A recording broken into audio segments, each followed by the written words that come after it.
ونصلي ونسلم على رسوله الكريم أما بعد فأعوذ بالله من الشيطان الرجيم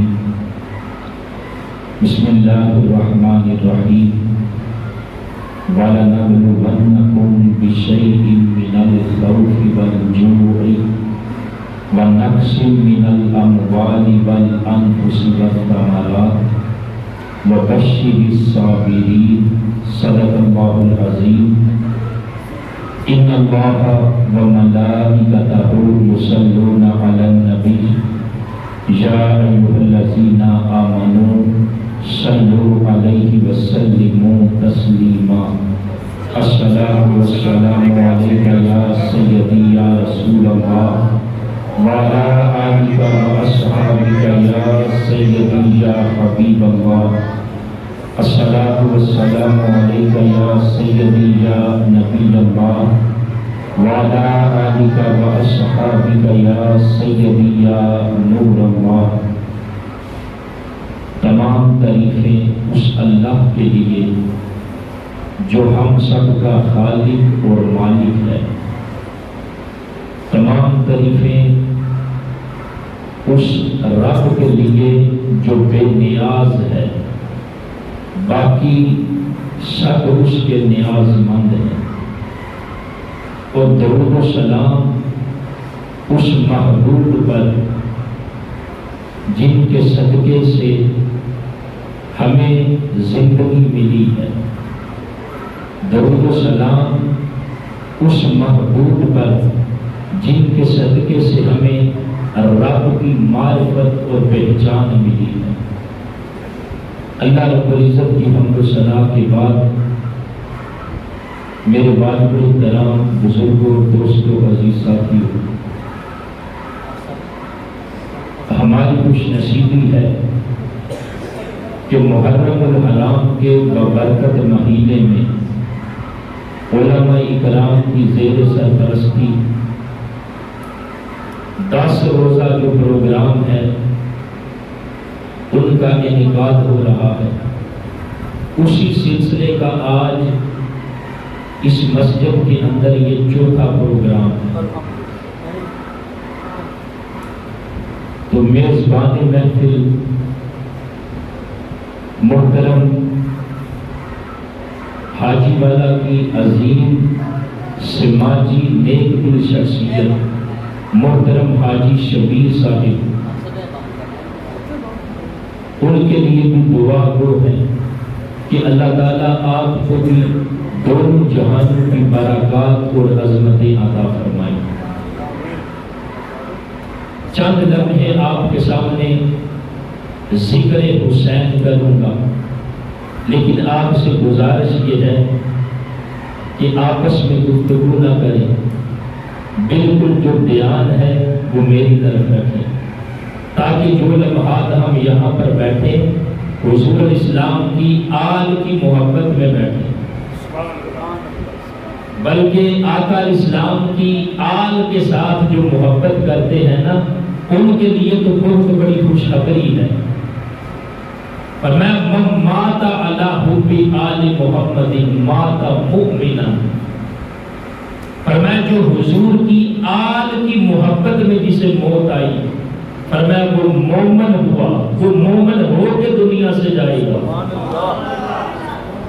پھر فرمایا ومن مات علی حب آل محمد مات شہیدا.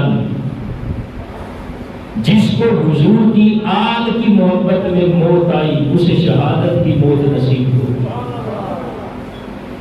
تو یہ جو لمحات ہیں ہمارے لیے بڑے اہم ہیں کہ ہم حضور کی آل کا ذکر کرنے لگے ہیں، اور آل کے اندر بھی بالخصوص سید الشہداء امام حسین رضی اللہ تعالیٰ عنہ.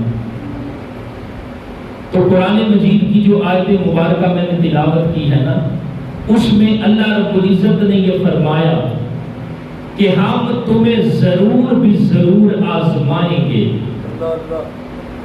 کس سے؟ خوف سے، والجوعی بھوک سے، ونقص نقص من الاموال، جو مال ہے اس کی کمی سے، والانفس والثمرات، جان کی کمی سے، پھلوں کی کمی سے۔ تو یہاں پر اللہ رب العزت نے فرمایا کہ ہم تمہیں ضرور آزمائیں گے، اور اللہ رب العزت اپنے بندوں کو آزماتا ہے، لیکن کسی بندے کو ایک چیز میں آزماتا ہے، کسی کو اولاد کی کمی سے آزما دیتا ہے، کسی کو پھلوں کی کمی، مال کی کمی سے آزما دیتا ہے۔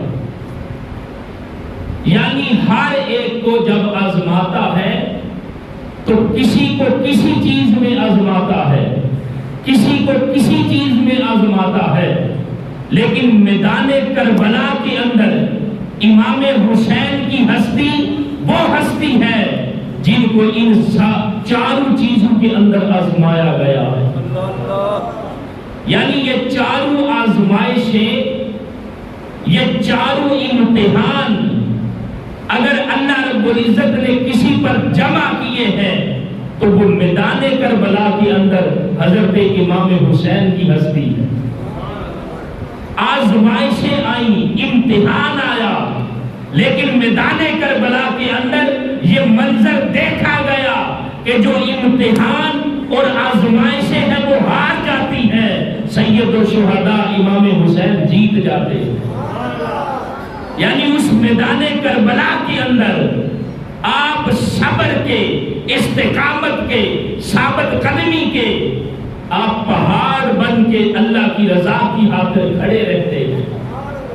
تو یہ جو چاروں طرح کی آزمائش ہے نا، میدان کربلا کے اندر اللہ رب العزت نے ان چاروں امتحان کے اندر آپ کو آزمائش میں ڈالا ہے، اور آپ کو جب امتحان میں ڈالا گیا ہے تو آپ ان چاروں امتحانوں میں اللہ کی رضا کی خاطر کامیاب ہوتے۔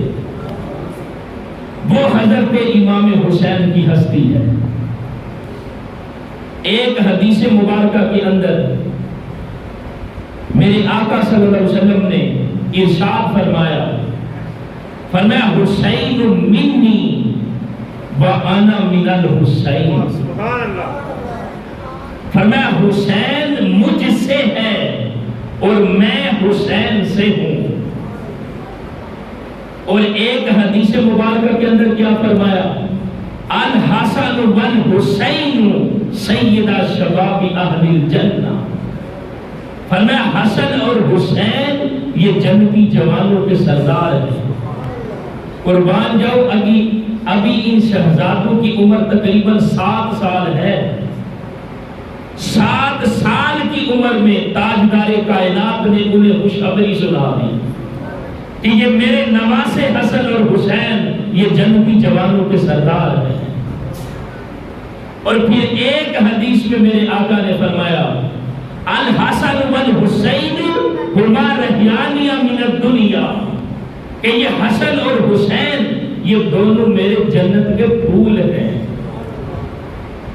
اور آقا اسلام اپنے ان دونوں نواسوں کو چومتے تھے اور سونگتے بھی تھے۔ کبھی اپنی اولاد سے کسی کو اتنی محبت ہوئی ہے کہ باپ اپنی اولاد کو چومتا بھی ہے، لیکن کبھی نے ان کو سونگا ہے؟ میرے آقا نے فرمایا کہ حسن اور حسین یہ دونوں میرے جنت کے پھول ہیں، اور میرے آقا ان کو سونگتے اس لیے کہ ان سے جنت کی خوشبو آتی تھی۔ اس لیے تو فرمایا یہ حسن اور حسین یہ دونوں جنت کے پھول ہیں۔ اور پھر چونکہ بالخصوص ہم سید الشہداء حضرت امام حسین کا ذکر کر رہے ہیں، آقا اسلام کے اپنے بیٹے حضرت ابراہیم اور آپ کے نواسے حضرت امام حسین یہ دونوں شہزادے میرے آقا کی گود میں ہیں۔ میرے آقا صلی اللہ علیہ وسلم کبھی اپنے بیٹے ابراہیم سے پیار کرتے ہیں، کبھی اپنے نواسے امام حسین سے پیار کرتے ہیں۔ جبریل امین علیہ السلام حاضر ہوتے ہیں عرض کرتے ہیں یا رسول اللہ علیہ وسلم آپ اپنے ان دونوں شہزادوں سے پیار کر رہے ہیں، اللہ رب العزت کی منشا یہ ہے کہ وہ رب چاہتا ہے ان دونوں میں سے ایک کو واپس لے لیا جائے، ان دونوں میں سے ایک کو واپس لے لیا جائے۔ میرے آقا نے فرمایا جبریل میرے رب کی منشا کیا ہے، کس کو چاہتا ہے واپس لینا؟ جبریل نے عرض کی یا رسول اللہ یہ رب نے آپ پہ چھوڑا ہے، جس کو چاہے رکھ لے، جس کو چاہے واپس کر دے۔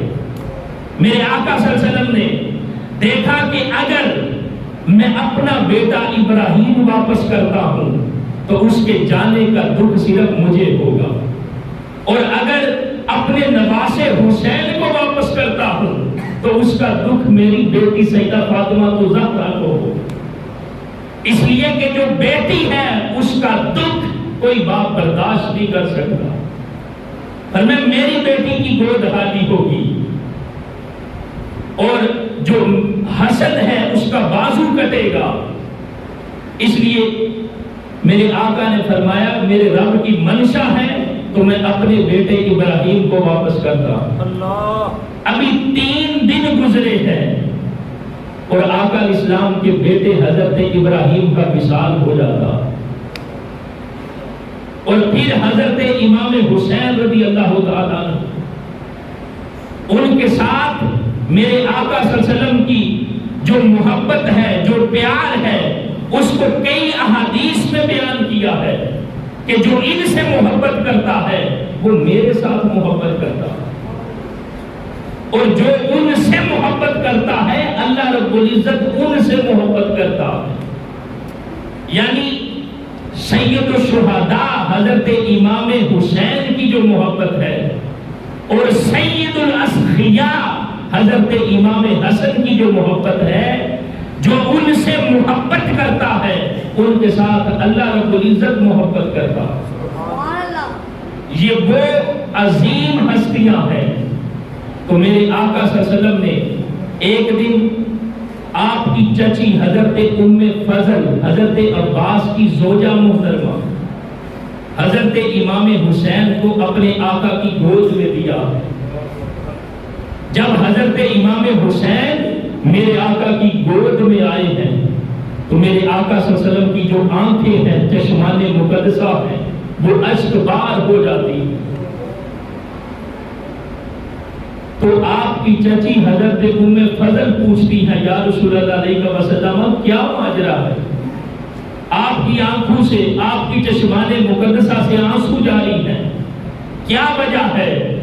میرے آقا نے فرمایا جو جبریل امین ہے وہ میری بارگاہ میں حاضر ہوئے اور انہوں نے عرض کی یا رسول اللہ علیہ وسلم یہ جو آپ کا نواسہ حسین ہے اس کو عنقریب جو میدان کربلا ہے اس کے اندر شہید کر دیا جائے گا۔ یعنی امام حسین رضی اللہ تعالیٰ عنہ وہ ہستی ہے جن کی شہادت کی خبر تاجدار کائنات صلی اللہ علیہ وسلم نے پہلے فرما دی ہے، اور پھر وہ سید الشہداء حضرت امام حسین رضی اللہ تعالیٰ عنہ، وہ جو محبت ہے۔ ایک دن میرے آقا صلی اللہ علیہ وسلم اللہ رب العزت کے گھر مسجد کے اندر اللہ کے حضور سجدہ ریز ہیں، نماز ادا فرما رہے ہیں۔ سید الشہداء حضرت امام حسین رضی اللہ تعالیٰ عنہ آپ تشریف لاتے ہیں اور نماز کی حالت میں میرے آقا صلی اللہ علیہ وسلم کی جو پشت انور ہے اس پر سوار ہو جاتے ہیں۔ جب سوار ہوتے ہیں تو میرے آقا صلی اللہ علیہ وسلم جو اپنا سر انور ہے وہ سجدے سے نہیں اٹھاتے۔ جب طویل سجدہ کیا ہے، اللہ کے حضور کثیر تسبیحات پڑھی ہیں، جب سر انور سجدے سے اٹھایا، نماز مکمل ہوئی تو صحابہ عرض کرتے ہیں یا رسول اللہ علیہ وسلم کیا نماز کی حالت میں کوئی اللہ کی طرف سے وحی نازل ہو رہی تھی، یا اللہ رب العزت کی طرف سے جو سجدہ ہے اس کو طویل کرنے کا حکم آ گیا ہے؟ میرے آقا نے فرمایا نہیں، جو میرا بیٹا حسین ہے وہ میری پشت انور پر سوار تھا اور اپنے نواسے حسین کی خاطر میں نے جو سجدہ ہے اس کو لمبا کر دیا اور اپنے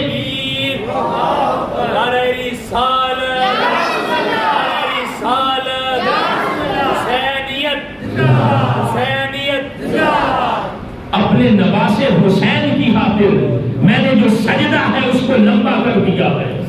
اب دوستان محترم، میرے آقا نے جب اپنے نواسے حسین کی خاطر سجدہ لمبا کیا ہے تو اس سجدے کا حق میدان کربلا کے اندر سید الشہداء حضرت امام حسین کس طرح ادا کرتے ہیں کہ سید الشہداء حضرت امام حسین رضی اللہ تعالیٰ عنہ کربلا کی سرزمین پر خدا کی بارگاہ میں آپ کا سارا جو جسم اقدس ہے وہ زخموں سے چور ہے، نیزوں کے جو زخم ہیں وہ لگے ہیں، تیروں کے زخم لگے ہیں۔ حضرت امام حسین رضی اللہ تعالیٰ عنہ کا جسم اقدس زخموں سے چور ہو کر جب گھوڑے سے نیچے گرتا ہے تو حضرت امام حسین رضی اللہ تعالیٰ عنہ خدا کی بارگاہ میں سجدہ کرتے ہیں۔ اور سجدہ کس طرح کرتے ہیں کہ میرے نانا جان، آپ نے اپنے حسین کی خاطر اپنے سجدے کو لمبا کیا ہے، آپ کے اس طویل سجدے کا حق آپ کا نواسا میدان کربلا میں اس طرح ادا کرے گا کہ میرے نانا، آپ نے میری خاطر جو سر انور سجدے میں رکھا، سجدہ طویل کیا، آپ کا نواسا اس سجدے کا حق کس طرح ادا کرے گا کہ میرے نانا جان، آپ کا حسین آپ کے دین کی سربلندی کے لیے، آپ کے رب نے جو احکامات عطا کیے ہیں ان کی حفاظت کے لیے، دین اسلام کی حدود کے تحفظ کے لیے آپ کا نواسا حسین میدان کربلا میں وہ سجدہ کرے گا کہ میرے آقا، میرے نانا جان، یہ سر انور حسین کا جھکتے ہوئے کائنات دیکھے گی مگر سجدے سے اٹھتا ہوا سر کوئی نہیں دیکھے گا، اس لیے کہ آپ کا نواسا حسین میدان کربلا کے اندر وہ سجدہ کرے گا، اس انداز میں سجدہ کرے گا کہ اپنا سر سجدے میں رکھے گا، اٹھائے گا نہیں، بلکہ دین اسلام کی سر بلندی کے لیے اور خدا کی رضا کے لیے آپ کا نواسا حسین اپنا سر کٹوائے گا۔ وہ جو تاجدار کائنات نے اپنے نواسے کی خاطر سجدہ لمبا کیا ہے، کچھ علماء تو یہ بھی بیان کرتے ہیں وہ جو لمبا سجدہ کیا تھا نا، اس کے اندر میرے آقا نے 72 کے قریب تسبیحات پڑھی تھی، اور ان تسبیحات کا حق سید الشہداء میدان کربلا میں کس طرح ادا کرتے ہیں کہ 72 تن اللہ کی رضا کی خاطر قربان ہوتے ہیں تاکہ اپنے نانا مصطفیٰ کا جو سجدہ ہے اس کا حق ادا ہو سکے۔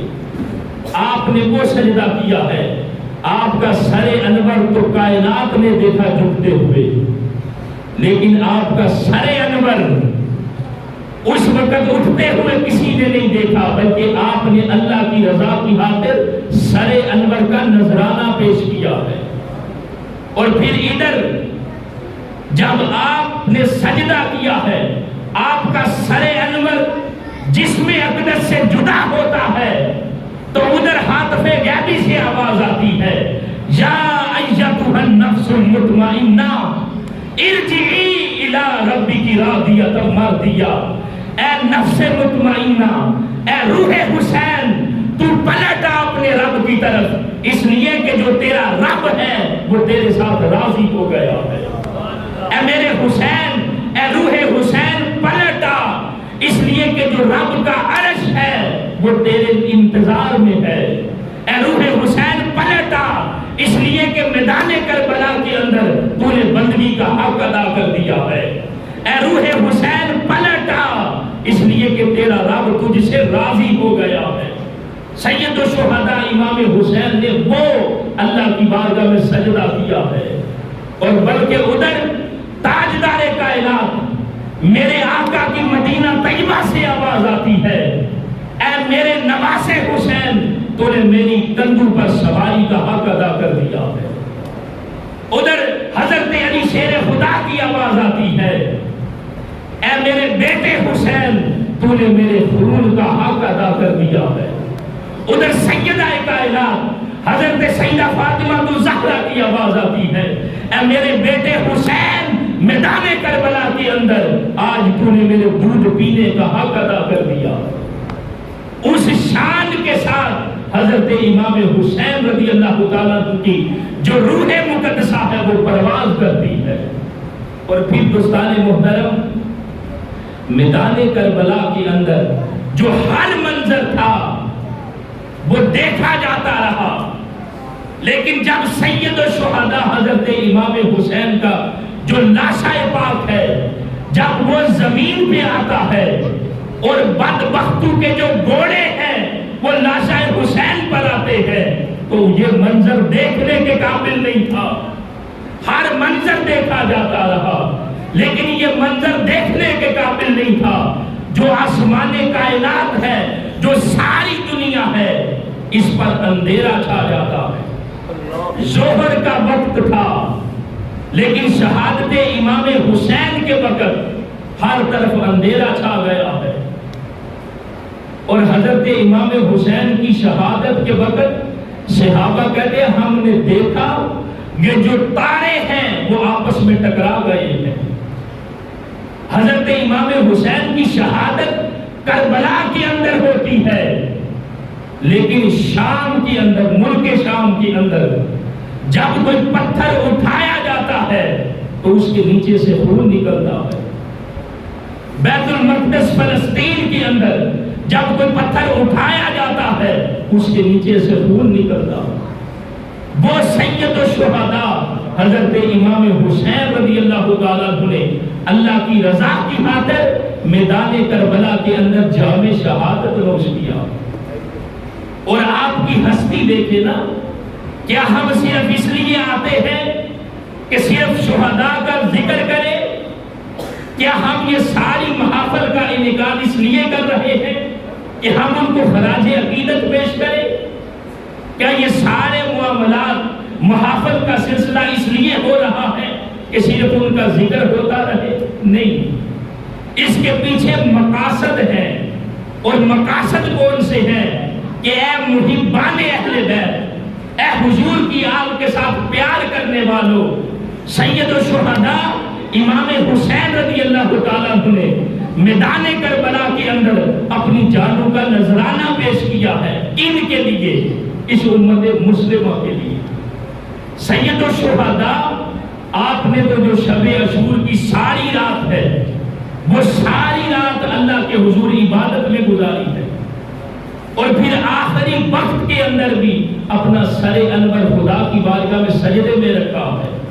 اور دوسری طرف حضور کی آل کا ذکر کرنے والے، اہل بیت اطہار کا ذکر کرنے والے، ان کا ذکر کر کے اپنے ایمان کو دوام اور استحکام دینے والے اگر اللہ کی بارگاہ میں سجدہ ریز نہیں ہوتے، اگر اللہ کی بارگاہ میں اپنی پیشانی کو سجدوں کی لذت نہیں دیتے، تو ہم شہداء کربلا کا ذکر تو کرتے ہیں لیکن دوستان محترم بھی ہمیں اس سے کچھ حاصل نہیں ہوگا۔ ان کا ذکر بھی کریں اور ان سے بڑھ کر ذکر حسین سے بڑھ کر ہم نے فکر حسین کو سمجھنا ہے۔ اور فکر حسین کیا ہے؟ کہ جو میرے نانا کا دین ہے اسلام، وہ چار دانگے عالم میں ہر طرف غالب آ جائے۔ جو میرے نانا کا دین ہے اس روح زمین پر صرف اس کا ڈنکا بجے۔ جو میرے نانا کا دین ہے جس کا مقصد یہ تھا کہ وہ لوگ جو بتوں کے آگے سجدہ ریز ہوتے ہیں ان کی پیشانیوں کو بتوں کے آگے سے ہٹا کر ایک وحدہ لا شریک کے سامنے جھکایا جائے۔ یہ حضرت امام حسین رضی اللہ تعالیٰ عنہ کی جو شہادت ہے اس کا پیغام ہے۔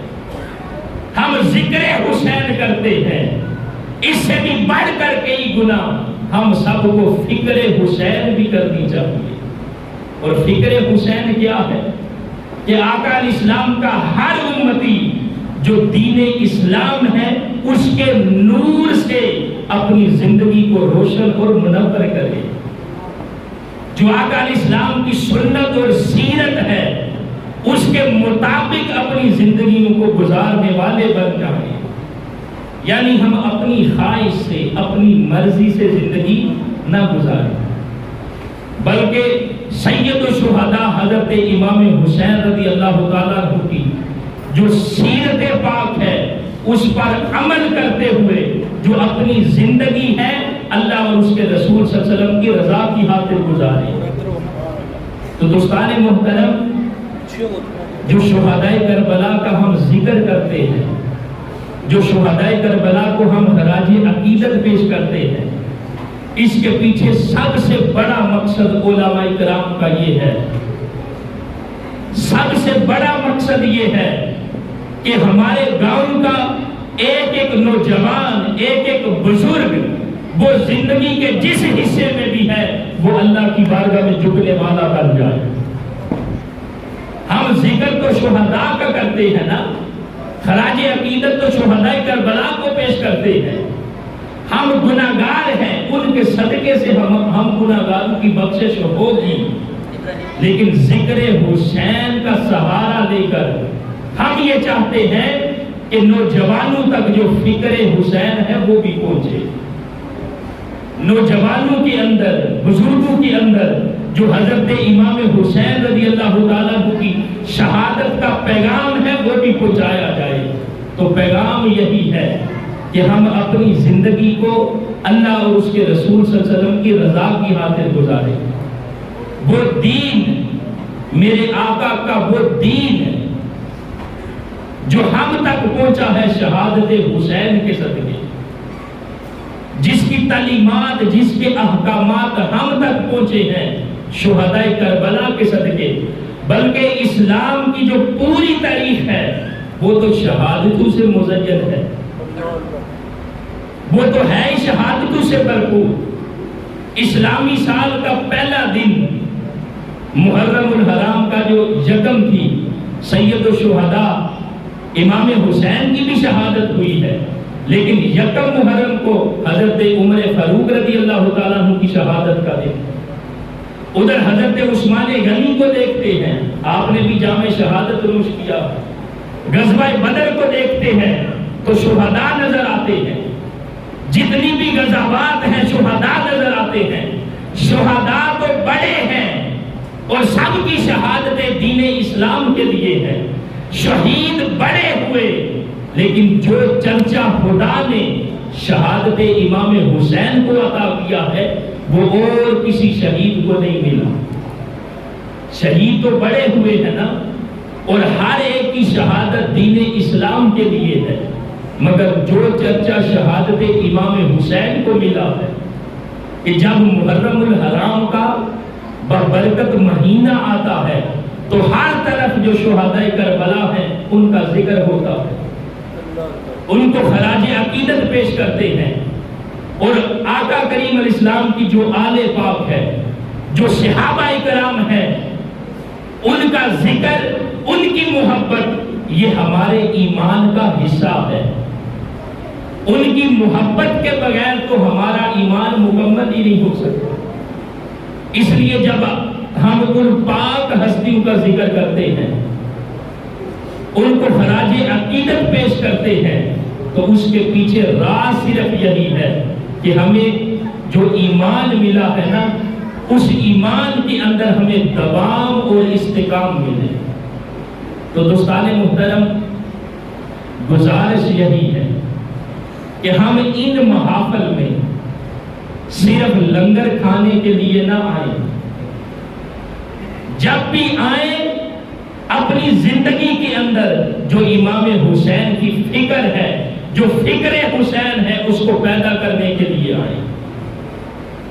جب بھی ان محافل میں آئیں، چونکہ یہ اسلامی سال کا پہلا مہینہ ہے، سال بدلا ہے نا، صرف سال نہ بدلے، بدلے ہوئے سال کے ساتھ شہداء کربلا کے صدقے ہماری زندگی بھی بدلے. سال تو ہر بار بدلتا ہے، مزہ تو تب ہے جب ہم بھی بدل جائیں. مزہ تو تب ہے جب ہماری زندگی بدل جائے اور ہم اپنی زندگی کی جو تمام تر توجہات ہیں ان کو ہٹا کر اس طرف لے کے آئیں جو ہمیں اللہ اور اس کے رسول صلی اللہ علیہ وسلم کی بارگاہ میں سرخرو اور کامیاب کرے. تو کم از کم اپنی زندگی کو بدلے ہوئے سال کے ساتھ اپنے ساتھ یہ عہد تو کرے نا کہ ہم 5 وقت اللہ کی بارگاہ میں جھکنے والے بنے. ہم 5 وقت اپنی جبینوں کو سجدوں کی لذت دینے والے بنے. اللہ رب العزت کی بارگاہ میں دعا ہے کہ اللہ تعالی ہم سب کو شہدائے کربلا کے صدقے اس محفل پاک کے صدقے ہم سب کی بخشش اور مغفرت فرمائے. جنہوں نے اس محفل پاک کا اہتمام کیا ہے بالخصوص محترم حاجی شبیر صاحب، اللہ تعالیٰ ان کو دونوں جہانوں کی عظمتیں اور برکتیں عطا فرمائے. وما علینا الا البلاغ المبین.